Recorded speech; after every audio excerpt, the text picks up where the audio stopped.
कि प्रधानमंत्री को अपने सुरक्षा एजेंसी पर भरोसा ना हो, उसको प्रधानमंत्री से तो इस्तीफा दे देना चाहिए। प्रधानमंत्री का इस्तीफा मांग रहे नहीं, उनको दे देना चाहिए। उनको अपनी सुरक्षा पर खुद यकीन नहीं है। ऐसे बयान की उम्मीद आप ही से की जा सकती है कि जो आप राम मंदिर बनवाए इतना बड़ा। मैं कह तो रहा हूँ, राम मंदिर में कितना बड़ा जमीन का घोटाला हुआ आप नहीं कहेंगे? बिल्कुल कहेंगे। चंदा चोर, गद्दी छोड़। तो इसको किसने चंदा चोरी की? ट्रस्ट ने। चुनाव आने वाले आचार पूरे चुनाव में एक ही नारा लगना है, चंदा चोर गद्दी छोड़। स्पष्ट है। योगी आदित्यनाथ। योगी आदित्यनाथ, घर जाओ, मठ में जाओ, अब आपका काम खत्म। तब हाँ। अभी तक तो कुछ फिल्मी हीरोज का सुनता था मैं कि भारत में खतरा है। अब प्रधानमंत्री, देश के प्रधानमंत्री कह रहे हैं कि भारत में हमको खतरा है। उनकी आईबी, उनकी इंटेलिजेंस, उनका सेना, उनकी, और भारत में खतरा है। बाप रे, ये तो खुद बड़ा अनर्थ हो गया। भारत का प्रधानमंत्री अपने को सुरक्षित समझे, देश का नागरिक सुरक्षित अपने आप को समझे, ये बड़ा सवाल। मन की मंशा। देखिए, अब तो मुझे राष्ट्रपति के यहाँ जाना पड़ेगा डेलीगेशन लेके।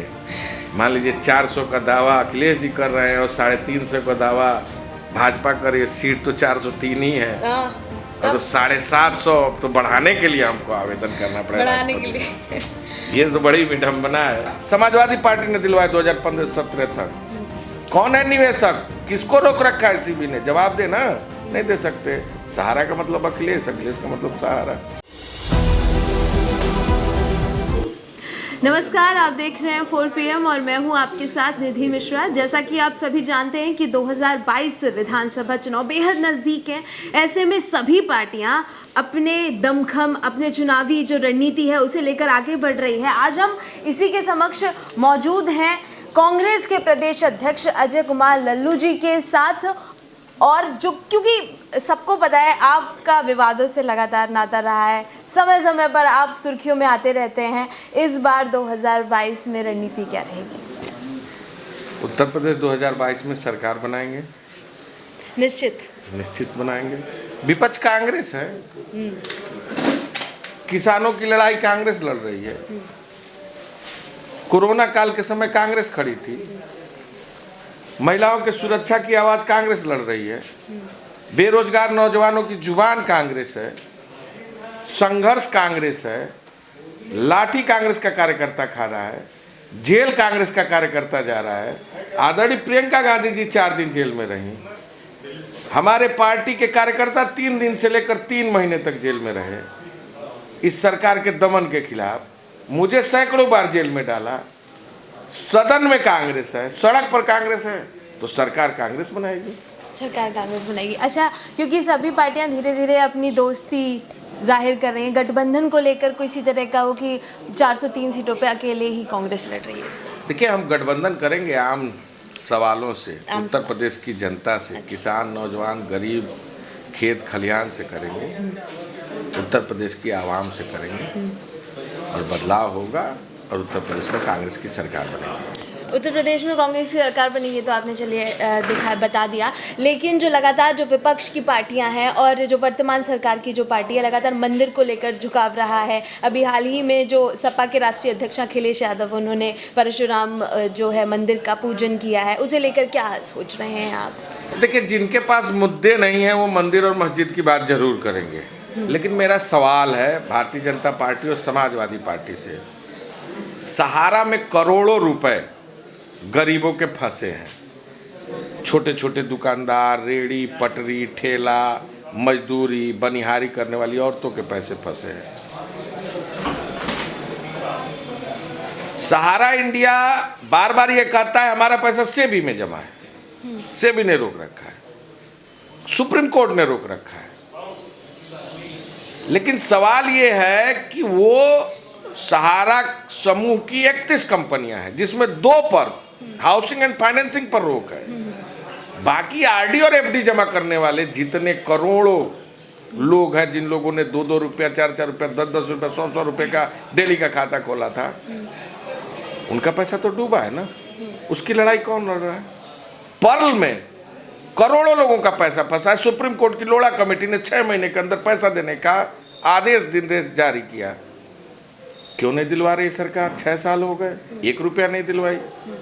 सहारा इंडिया और पर्ल के पैसे से सपा भाजपा के नेता तो हवाई जहाज का चक्कर लगा रहे हैं, उड़ रहे हैं, चंदा ले रहे हैं।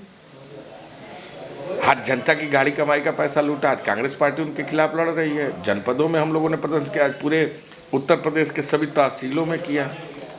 तो बोले ना भारतीय जनता पार्टी क्यों नहीं दिलवा रही है? सरकार में है, सेबी उसके अंडर में है, डबल इंजन की सरकार है, क्यों नहीं पैसा समाजवादी पार्टी ने दिलवाया 2015-17 तक?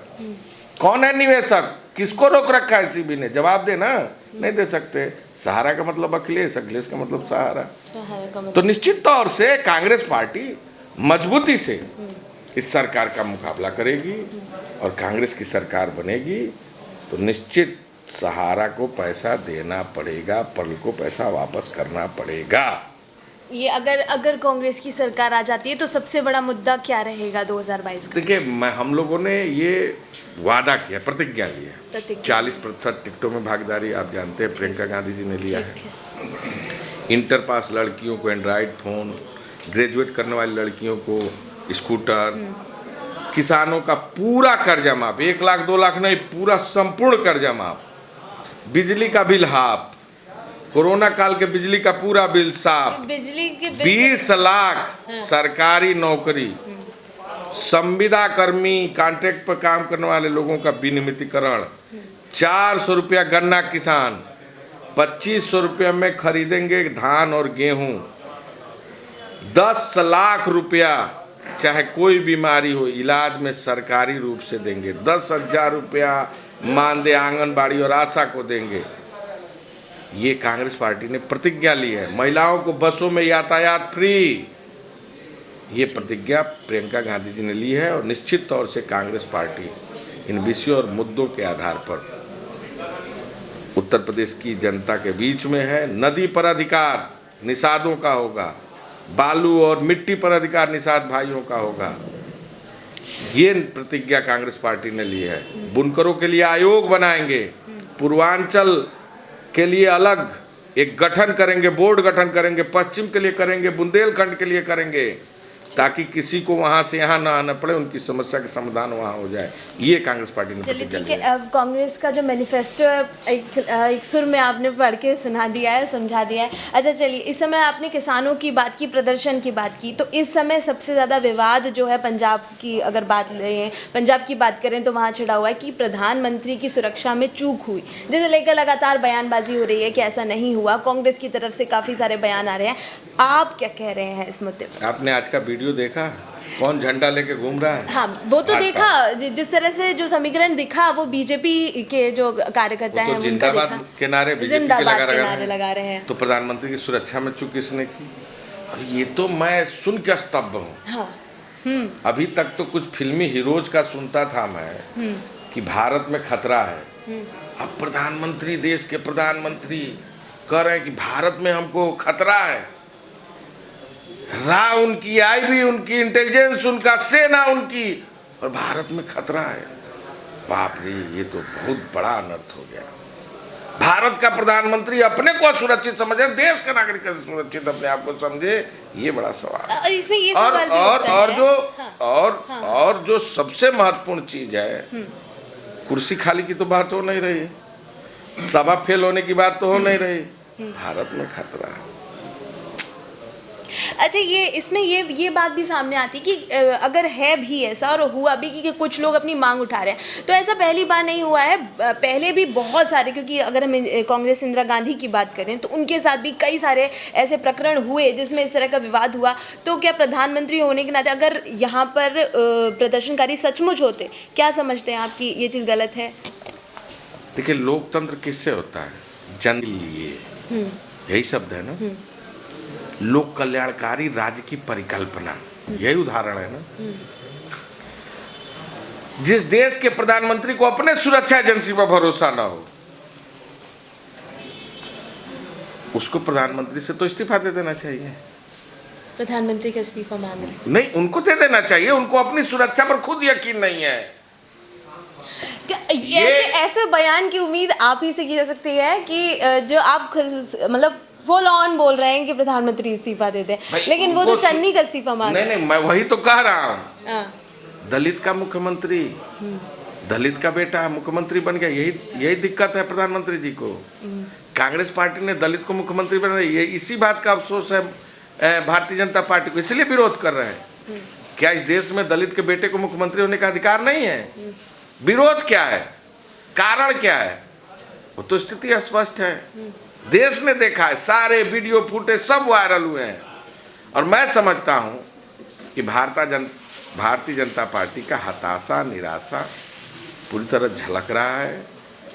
मुख्यमंत्री जी ने सुना, योगी आदित्यनाथ जी ने कहा कि पंजाब की सरकार को माफी। अरे भैया जी, उन्होंने कहा है कि माफी मांगे, अरे इस्तीफा भैया, दे। राहुल जी पर लाठी चलाए भूल गए, प्रियंका जी पर लाठी चलाए भूल गए, रात को किस तरह दीपेंद्र हुड्डा राज्यसभा सदस्य भूल गए, 100 बार से अधिक मुझे गिरफ्तार किया, लाठियों से मार के शरीर तोड़ दिया, भूल गए।